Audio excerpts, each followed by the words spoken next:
The crimson sky above New Geneva crackled with unnatural energy, as reality itself seemed to tear apart.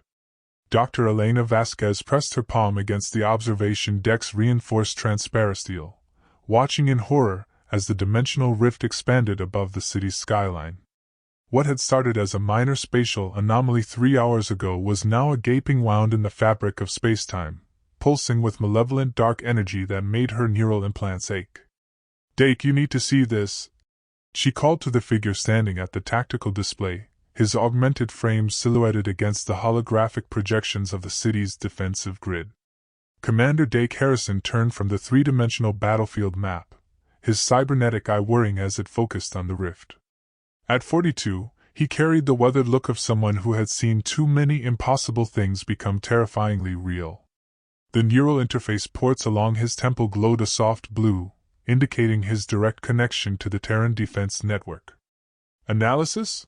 he asked, his voice carrying the calm authority that had kept his team alive through a dozen impossible missions.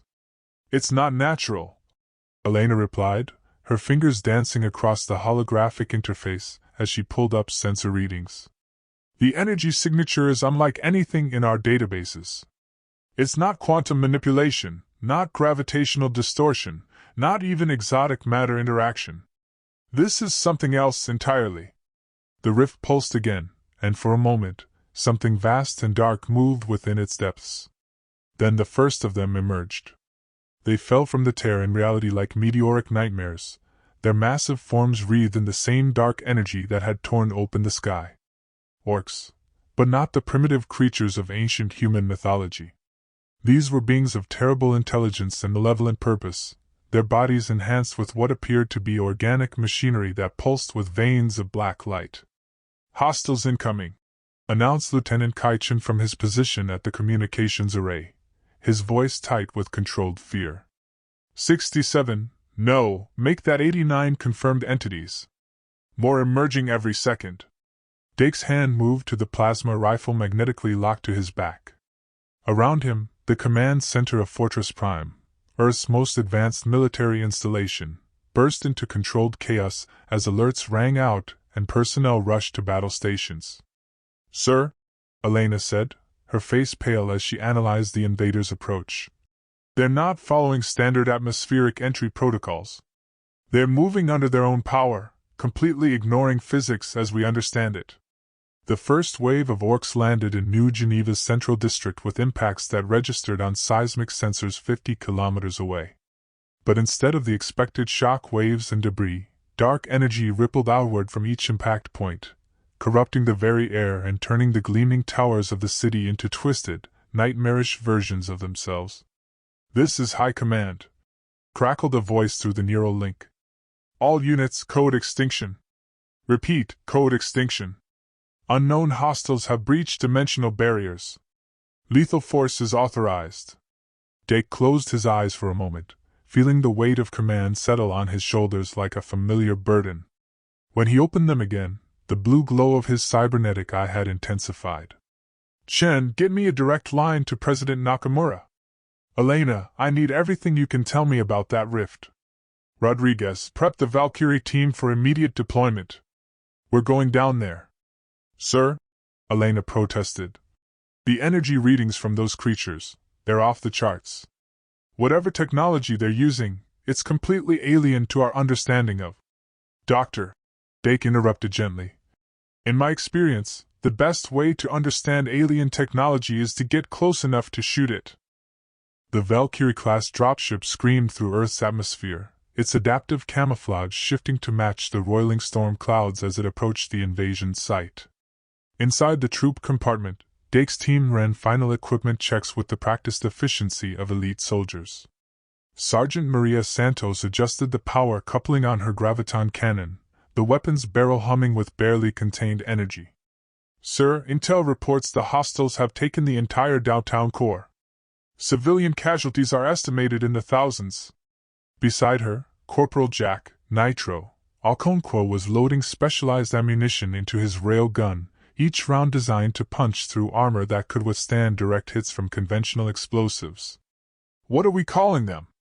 "Command's using unknown hostiles, but that's a mouthful in a firefight. Orcs, Dake said simply, checking the charge on his personal energy shield. Old human mythology. Savage, intelligent, and utterly hostile to human life. Mythology? Asked Dr. Elena Vasquez, who had insisted on joining the mission despite regulations. Her hands shook slightly as she calibrated her portable sensor array. You think these things are connected to human folklore? I think, Dake replied, his cybernetic eye cycling through different visual spectrums as he studied the approaching city, that sometimes mythology is just history that nobody wanted to remember. The dropship shuddered as it entered the corrupted airspace above New Geneva. Through the viewports, they could see the city below transforming. Buildings twisted and grew like living things, their surfaces taking on an organic quality that pulsed with dark veins.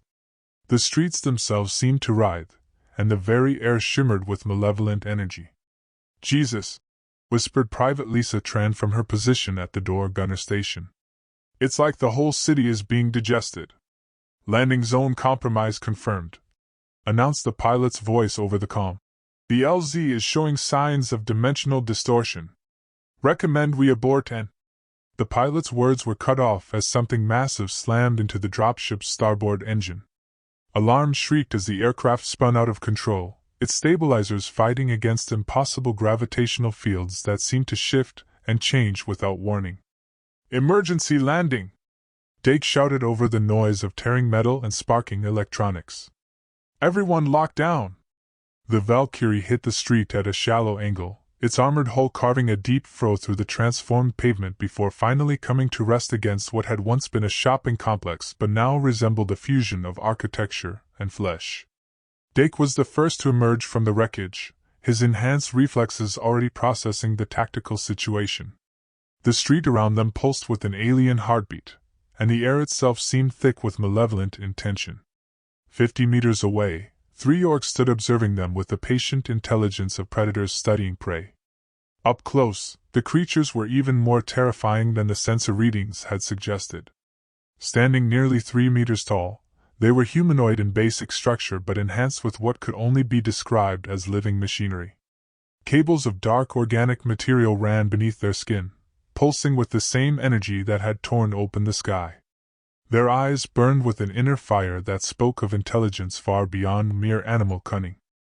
The largest of the 3 stepped forward, and when it spoke, its voice carried harmonics that bypassed the ear and spoke directly to the terror centers of the human brain. Humans, it said in perfect, unaccented English. Your world is young and full of life. Our world dies, consumed by the hunger we could not contain. We require this place. You will provide it. Santos raised her graviton cannon, but Dake held up a hand. You came here to talk? The orc tilted its head, studying him with those burning eyes. We came here to inform you of your fate. It is courtesy, a concept we learned from studying your transmissions. You will resist, as is your nature. We will overcome that resistance, as is ours. Your species will end, and this world will become our salvation. And if we refuse? Something that might have been amusement flickered across the creature's inhuman features. Refuse? You misunderstand. This is not negotiation. This is inevitability. Elena's sensor array chimed softly, and her face went pale as she read the results. Dake, she whispered. The portal, it's not just bringing them here. It's changing the fundamental nature of reality in an expanding radius. If this continues, the entire planet will be transformed into something that can sustain their physiology. The orc heard her words and nodded approvingly. The soft flesh understands. Your world will become as ours was, before the hunger took it. The strong will adapt. The weak will feed the transformation. And the portal? Dake asked, his hands slowly moving toward his weapon. Burns with the accumulated life force of our dying world. Each being that passes through carries within them a fragment of that energy, adding to the expansion. Soon, the change will be irreversible. Soon, this place will be home. Dake's cybernetic eye locked onto the orc's vital signs, processing threat assessment data at superhuman speed. How long? By your measurements? 72 of your hours. Perhaps less if more of our people successfully traversed the barriers between worlds. The other two orcs had begun to spread out, moving with the fluid grace of experienced warriors. Dake could see the dark energy building around their hands, coalescing into weapons that defied physics. One more question, Dake said, his finger finding the trigger of his plasma rifle. What happens if we destroy the portal? The orc's expression shifted to something like surprise, then genuine amusement. Destroy it? Human, the portal is not a machine that can be broken. It is a wound in reality itself, held open by the collective will and life force of our entire species. To close it would require... Would require what? For the first time, uncertainty flickered in those burning eyes. It would require a force equivalent to the creation of a star. It would require a sacrifice beyond your comprehension. Dake smiled grimly. Then it's a good thing humans specialize in doing the impossible. He dove left as the first orc unleashed a blast of dark energy that turned the air itself into a corrosive weapon. Santos opened fire with the graviton cannon, its beam punching through the creature's defenses and sending it sprawling. But even as it fell, the orc was already beginning to regenerate, dark energy weaving its flesh back together. Fall back! Dake ordered, laying down covering fire as his team retreated through the twisting streets. We need to get to the portal site and assess the situation firsthand. Behind them, the three orcs pursued with inhuman persistence, their weapons carving through buildings and pavement alike. But as the team fought their way deeper into the transformed city, Dake's mind was already working on the larger problem. 72 hours to save the world. He'd had worse deadlines. The journey to the portal site took 6 hours of running battles through a city that no longer obeyed the laws of physics. Streets doubled back on themselves, gravity shifted without warning, and buildings rearranged their internal geometry like massive, architectural puzzles. Twice, the team had to take shelter while reality itself seemed to hiccup, causing entire city blocks to phase in and out of existence. By the time they reached the central district, Dake's team had been reduced to 4 members. They'd lost Nitro when a pack of orcs had cornered them in what used to be Central Station, and Private Tran had vanished when she'd stepped through what appeared to be a normal doorway but turned out to lead into a pocket dimension filled with screaming shadows. Now Dake crouched behind the twisted remains of a monument, studying the portal through his enhanced vision. It hung in the air above what had once been Liberty Plaza, a gaping wound in reality that stretched nearly 100 meters across. Through its edges, he could see glimpses of another world, a dying landscape of blasted stone and rivers of liquid fire, where massive structures rose like tumors from the scarred earth. The energy output is incredible, Elena whispered, her sensors barely functional in the intense field surrounding the portal. It's not just maintaining the dimensional breach, it's actively rewriting the physical laws in an expanding sphere. If this continues, the effect will reach critical mass in approximately 60 hours. Less time than they told us, Santos observed, checking her ammunition levels. Think they were lying? No, Dake replied, watching as another group of orcs emerged from the portal. These were different from the warriors they'd fought in the streets. Larger, more heavily augmented, carrying weapons that hummed with barely contained stellar energy.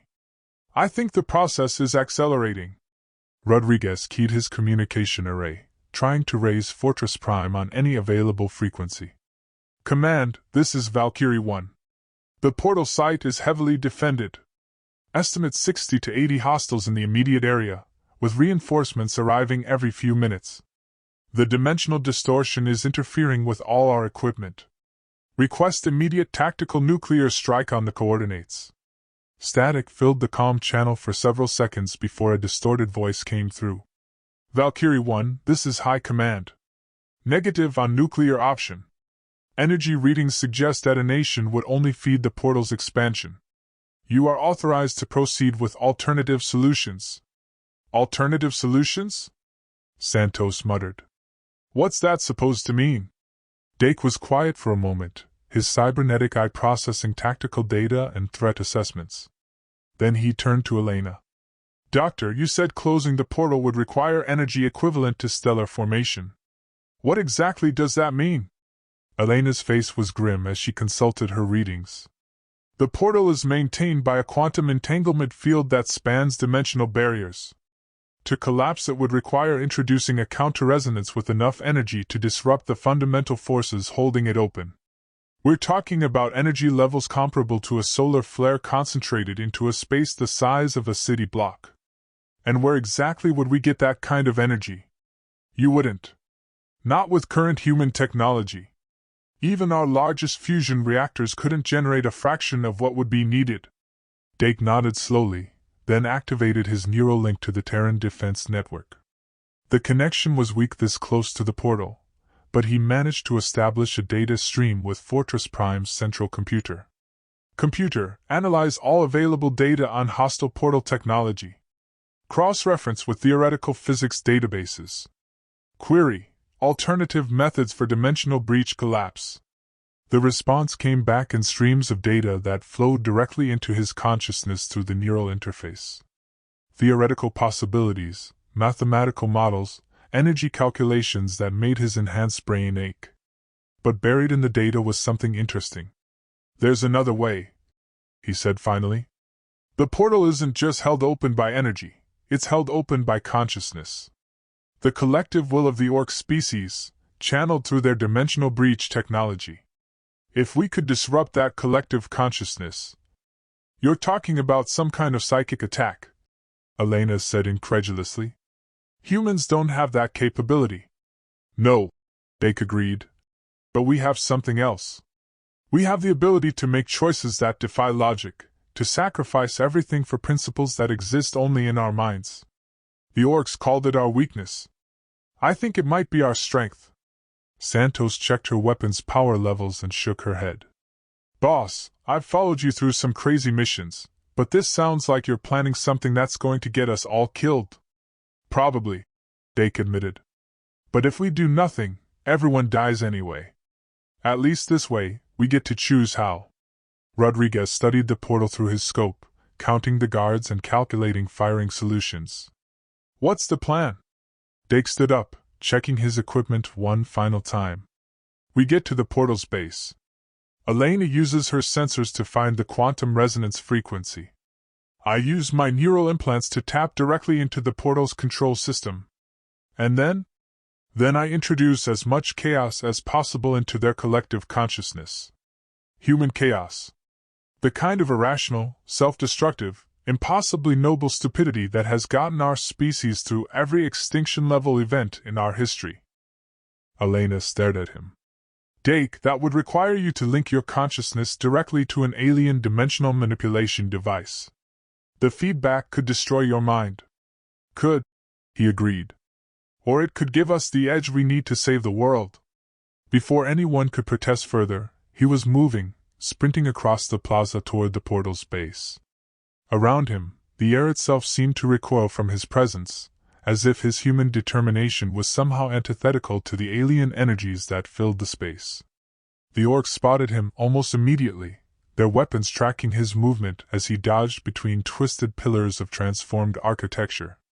Energy blasts carved through the air around him, each one missing by inches as his enhanced reflexes and cybernetic predictions kept him ahead of their targeting systems. He reached the portal's base just as Santos, Elena, and Rodriguez began their covering fire from the perimeter. The graviton cannon's beams scattered a group of Orc warriors, while Rodriguez's precision shots took down two of the heavier guards. The portal's base was a complex array of what appeared to be living machinery, organic conduits that pulsed with dark energy and geometric patterns that hurt to look at directly. In the center of it all was a crystalline structure that Elena's sensors had identified as the primary control node. Dake pressed his palm against the crystal, feeling the neural interface ports in his temple activate automatically. For a moment, nothing happened. Then the alien consciousness hit him like a tsunami of hate and hunger. The soft flesh dares to touch the sacred conduit? It seeks to interfere with the great working? Show it the price of defiance. Feed its essence to the portal. The voices came from every direction at once, a chorus of alien minds united in their determination to see humanity destroyed. Dake felt his own thoughts being pushed aside, his human consciousness overwhelmed by the sheer weight of their collective will. But as his mind began to fracture under the assault, He remembered something his first commander had told him during the Martian campaign. The thing about being human, Dake, is that we're at our best when we're at our worst. Instead of fighting the alien consciousness, he embraced it. Let it flow through his mind while he showed it something it had never encountered before: the absolutely irrational human capacity for self-sacrifice. He showed them memories of soldiers throwing themselves on grenades to save their comrades. Scientists staying behind in contaminated zones to complete crucial research. Parents giving their lives to protect children they would never see grow up. Teachers shielding students from gunfire. Firefighters running into burning buildings when everyone else was running out. What madness is this? The soft flesh chooses death over survival? It values others above itself? This is not logical. This is not possible. But it was possible, and it was very real. Dake fed more memories into their collective consciousness. Every act of senseless heroism in human history, every moment when logic had been abandoned in favor of hope, every time someone had chosen to do the right thing instead of the smart thing. The Orcs unified began to waver as they tried to process these impossible human concepts. Their dimensional portal, maintained by the absolute certainty of their collective purpose, began to fluctuate. Stop this. Stop this madness. Our people will die if the portal fails. Your species will die if it does not. Why do you choose death? Because, Dake whispered through his failing neural link, sometimes choosing death is the only way to choose life. He pushed deeper into their consciousness, showing them the one thing that terrified them more than dying: the possibility of being wrong. He showed them humans who had given up everything: wealth, power, safety, life itself, for abstract concepts like justice and freedom and love. The portal began to collapse. Around the plaza, Orcs stopped fighting and looked up in confusion as their gateway home began to fold in on itself. Some tried to rush through the shrinking aperture, but the dimensional distortion was too great. They were caught between realities, their enhanced forms unable to survive the transition. Dake felt his own mind beginning to tear apart as the feedback from the collapsing portal overwhelmed his neural implants. But as darkness closed in around him, he felt something else, a moment of perfect understanding from the alien consciousness. You knew this would kill you. Yes. You chose it anyway. Yes. Why? Because that's what humans do. Dake woke up 3 days later in a medical facility he didn't recognize, with machines monitoring vital signs he wasn't sure he still had. His cybernetic eye was offline, leaving him with purely human vision for the first time in years. The neural interface ports in his temple had been sealed with biometal patches, cutting him off from the data streams that had become second nature.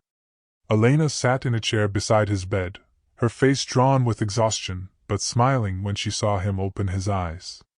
"Welcome back," she said softly. "How do you feel?" Dake took inventory of his body, noting the absence of several cybernetic systems, and the strange quietness in his head where the neural networks used to hum. Different. Human, I think. The feedback from the portal destroyed most of your implants, Elena explained.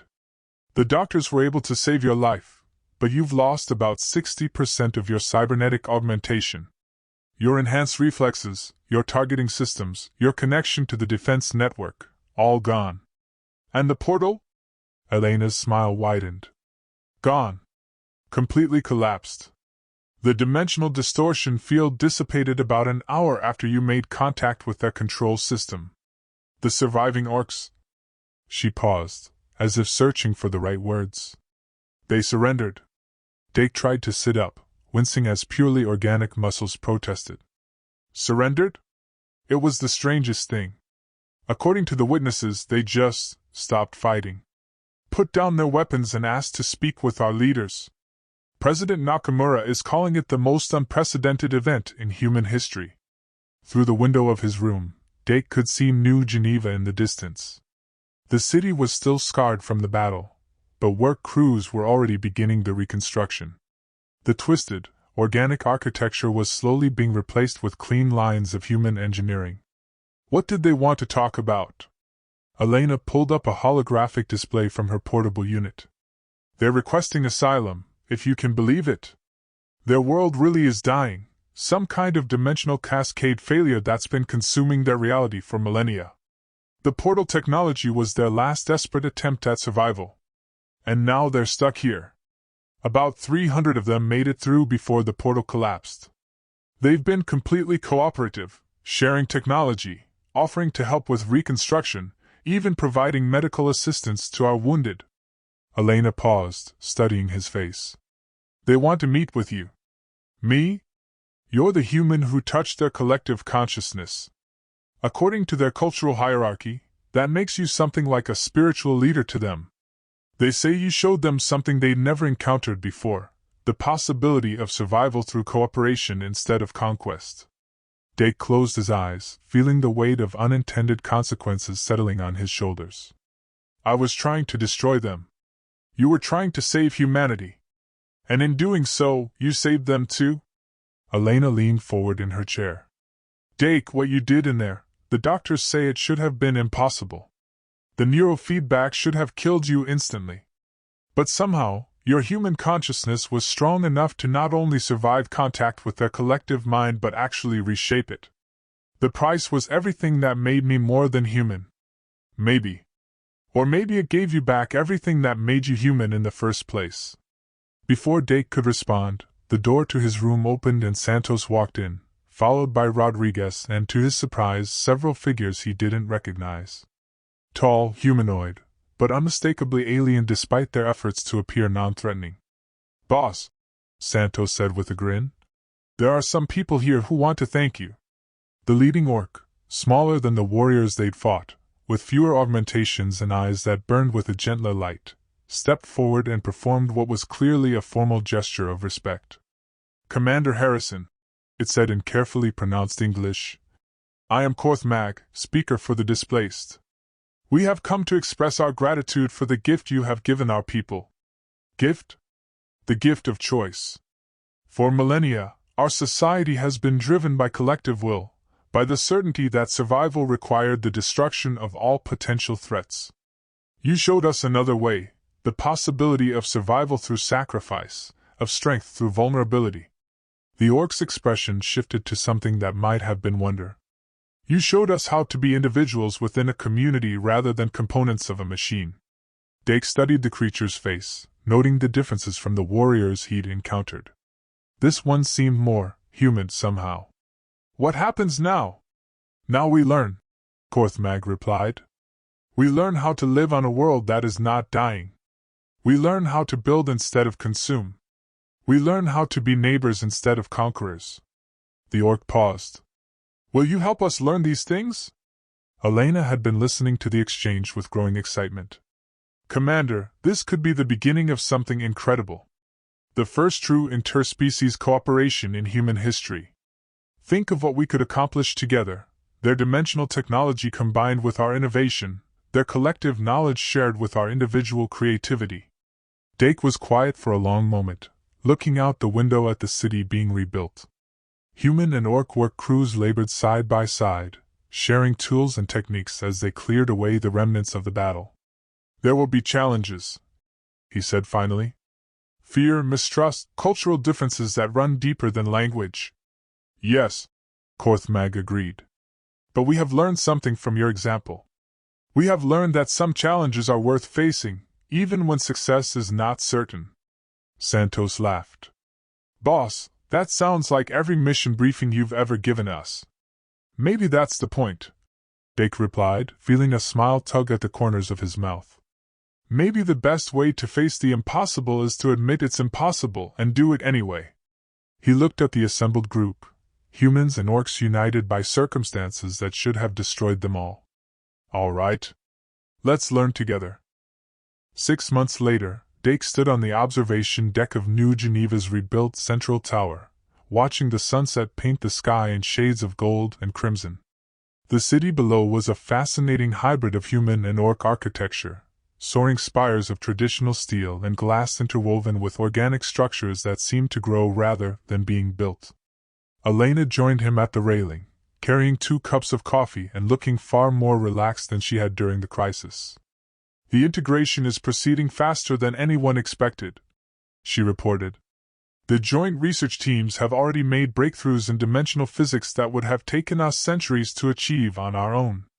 Any problems? The usual ones. Some humans still don't trust them, some orcs still struggle with individual decision-making. But the younger generation on both sides seems to be adapting well. She handed him one of the coffee cups. How are you adapting? Dake flexed his right hand, noting the complete absence of cybernetic enhancement. Still getting used to being completely human again. Reaction times are slower, strength is limited to what biology provides, and I can't interface directly with computer systems anymore. Any regrets? He considered the question, watching as a group of human and orc children played together in the park below. They had invented some new game that seemed to involve rapid changes in direction and a lot of laughter.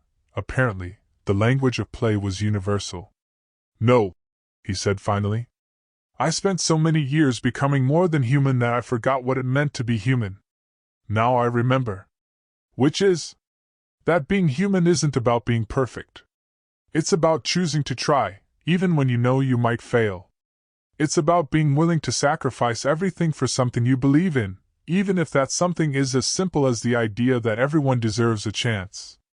Elena nodded toward the park, where Korthmag was teaching a group of human children some kind of traditional orc crafting technique, while their parents watched with a mixture of fascination and only slightly nervous approval. Think it will last? She asked. This peace? Probably not, Dake admitted. There will be conflicts, misunderstandings, probably wars. Different species, different cultures, different ways of thinking about the universe. But that's not the point. What is the point? Dake smiled, remembering the moment when he had chosen to touch the alien crystal knowing it would probably kill him. The point is that we're trying. Both species are choosing to try something that's never been done before, something that logic says is impossible. And maybe, just maybe, that's enough. As the sun set over New Geneva, the first stars began to appear in the darkening sky. Somewhere among them, other worlds circled other suns, and other species faced their own impossible choices. But here on Earth, in the year 3254, humans and orcs were writing the first chapter of what might become a very different kind of story. It was a story about the power of choice, the strength found in sacrifice, and the possibility that sometimes the best way to save yourself is to save your enemy. Dake raised his coffee cup in a quiet toast to the future, whatever it might bring. Behind him, the lights of the city began to twinkle to life, human technology and orc bioluminescence creating patterns that had never existed before but somehow felt exactly right. The portal was gone, but something better had taken its place. Hope.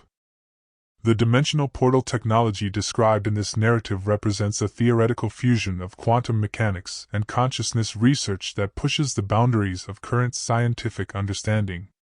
The orc's ability to create stable wormholes through space-time relies on several key principles. Quantum consciousness interface. The collective willpower of the orc species serves as a quantum field stabilizer, using the observer effect on a macro scale. Their shared consciousness collapses quantum probability waves into specific dimensional configurations, maintaining the portal's stability through pure mental discipline. Biomechanical enhancement.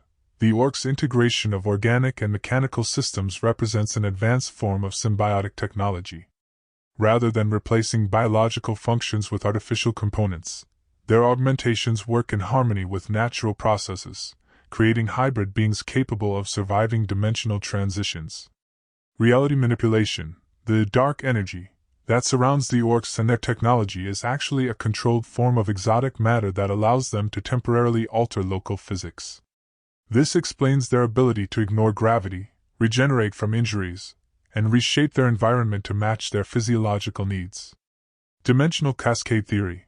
The description of the orcs' dying world suffering from dimensional cascade failure is based on theoretical models of universe-ending scenarios where the fundamental forces of reality become unstable, causing a chain reaction that gradually consumes all matter and energy.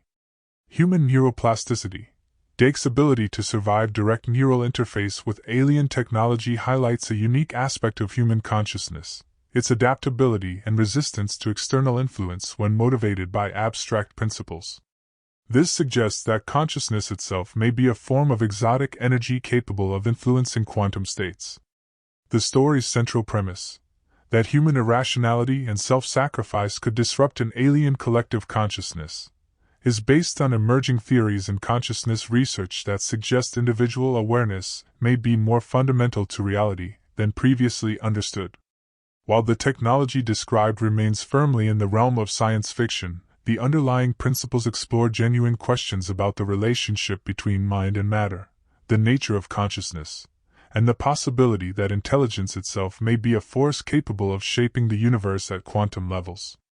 The integration of human and orc societies represents an optimistic view of first contact scenarios, suggesting that cooperation and mutual understanding are possible even between radically different species, provided both sides are willing to sacrifice preconceptions for the possibility of growth. Authors note, this story explores themes of sacrifice, cooperation, and the unique aspects of human nature that allow us to make choices that defy pure logic. Set in a future where technology has enhanced human capabilities, it ultimately argues that our greatest strength lies not in our augmentations but in our willingness to give up everything for abstract principles like hope and compassion. The character of Dake represents the archetypal human hero, someone who succeeds not through superior technology or physical prowess, but through the willingness to make impossible choices for the greater good.